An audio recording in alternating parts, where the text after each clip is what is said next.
Welcome, ladies and gentlemen, to Commodity TV here in Zurich at the Precious Metal Summit Conference. And yeah, we are really happy for the first time. Now we are moving to Japan, and Japan Gold is here with us. And the name is the program. John Proust is the chairman and CEO. Welcome. Great to have you here. I'm very glad to be here in Zurich. Thank you. Yeah, thanks for taking the time. Honestly, the first time that I have the honor to talk about a gold company in Japan, working in Japan, from Japan. So that's really fantastic. How did you come on that? Well, it's interesting. As a global explorer, we're always looking around the world for a unique destination. And it just so happened that in 2012, Japan, the government of Japan, changed the Mining Act to allow for the first time in the country's history, foreign companies to come in and to restart the mining industry that had been closed since the Second World War. And so this was a remarkable opportunity. This requires a little bit of background for you. So Japan had been mining gold for over 500 years, right up till the Second World War. But they needed the workers to go from the gold mines into base metal mines and steel factories. So 76 gold mines across Japan were closed. And after the war, only a few reopened, because the government then sent the mining companies abroad to bring natural resources back to Japan to rebuild. And from there, the country sort of advanced in reconstruction, et cetera. So the gold mining industry, and especially exploration, was deemed to be extremely risky. So years later, when the industry had stopped, the only explorer in Japan was not the mining companies, because none of them had a mandate to explore, but the government itself would do just some scientific programs. And it just so happened that in this southern island of Japan, which is called Kyushu, they drilled a vertical drill hole to measure how thick are the young volcanic rocks and where's the basement, where are the older rocks. And they drilled vertically down 200 meters. And there they discovered what is today one of the highest grade Tier 1 gold mines in the world, and almost nobody's ever heard of it. And it's called Hishikari. Now, Hishikari is owned by Sumitomo Metal Mining, which is well known, of course. Very well known, yeah, absolutely. And you know, they're explorers and miners elsewhere in the world, but they're only miners in Japan. To give you a sense of the scale of Hishikari, Hishikari is now approaching 14 million ounces of gold. They've already mined 8.6 million of those ounces since 1985, when they went into production.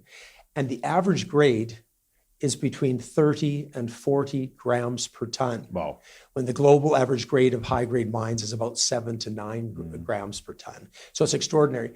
The other very unique thing about it is that this is what's called a low sulfidation epithermal gold mine. So it's quartz veins that, there's a whole swarm of quartz veins that they basically blast, bring the vein material up a ramp to the surface, and then they directly ship it to their smelter. They don't even process it. Crazy. So the all-in sustaining costs globally right now are about $1,450 an ounce. At Hishikari, $500 an ounce. That's a nice margin at 2,600 gold. Oh, it's a fabulous margin. And so, so that opportunity is in Japan, available to us as well. Now, we came to Japan when the Mining Act changed, and we basically were the only company in the world that came. For 4.5 years, we had Japan to ourselves. And there were still 64 closed gold mines that had never reopened since the war. So we studied for 2 years those mines, and specifically the ones that had the same style of mineralization as Hishikari.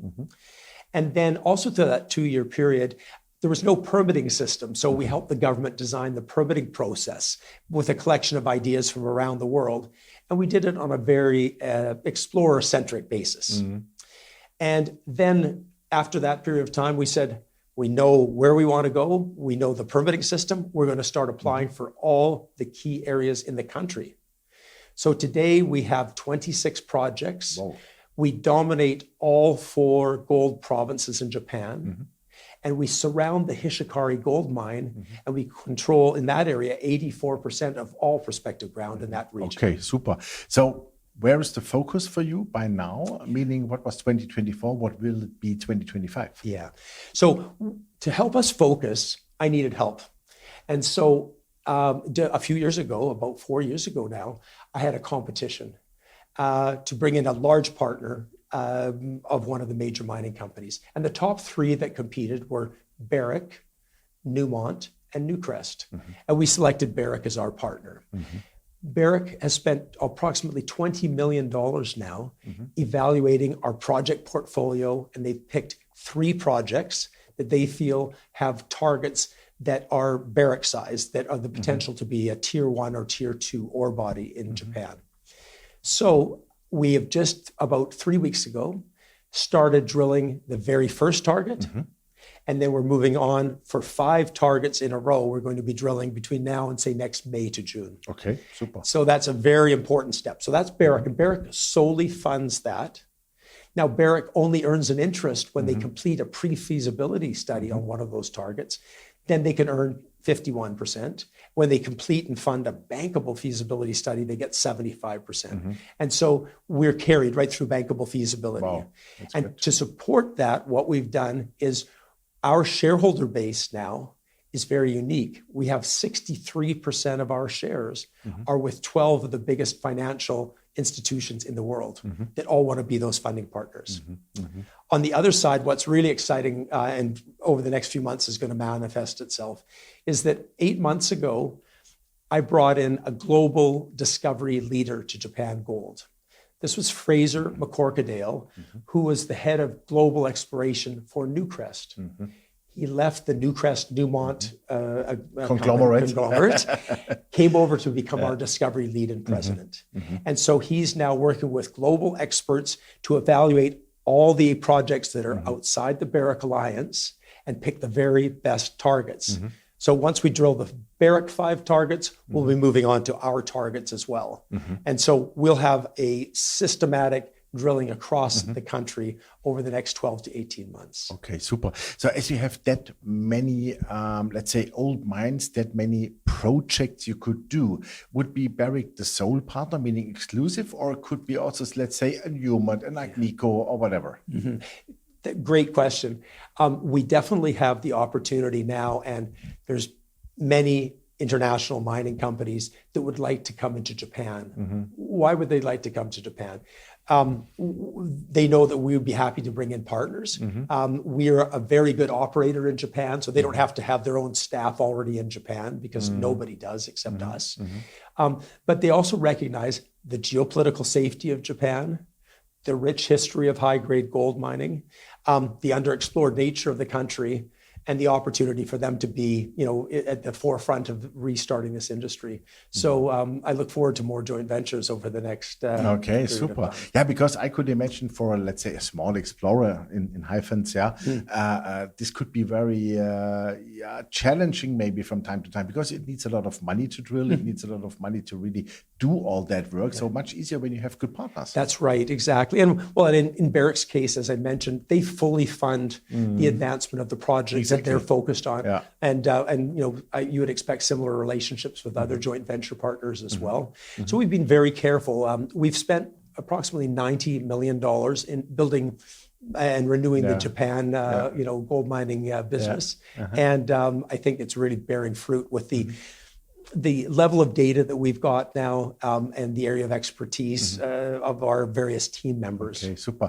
If we look now at the bigger picture, would that mean that, let's say, you want to bring several of those old mines again in production then with Barrick or other partners? Well, that's an excellent question. I think that was my first thesis when I went to Japan, was that the best place to make a new discovery globally, now they say 80% of all discoveries are made within 5 kilometers of the head frame of an old mine. And so I think that possibility exists in Japan. But I will tell you this. So up to 1943, over 500 years, most of the mining was done very shallowly across Japan, maybe going down 100 meters, maybe 150 meters. And the biggest mines were 1 million ounce to 2.5 million ounce mines. Now you go a little bit deeper to Hishikari, 200 to 300 meters, a brand new search space, 13 to 14 million ounces. No one's explored really at that level. So our focus is really those old mines are really a good indication of what could be there. We know these are well gold endowed systems, but we're looking for those larger prizes in that new search space. So that's what our focus will be. Okay, super. So how would that work then when for example, Barrick has 75%, you have 25% until you said pre-feasibility? Yeah, no, that's until bankable feasibility. Sorry. At that point, then we're going to go build a mine together. So we'll come up with our 25% of the funding, and Barrick will fund the 75%. Okay. And that's why I built 12 institutions as placeholders into Japan Gold. Exactly. That they want to provide that larger capital to help us build mines. Yeah, that makes really sense. Super. How is then, you alluded already to that the mining code changed, etc. But how is the permitting, let's say, compared to the US, let's say Nevada? How is the permitting compared to Canada?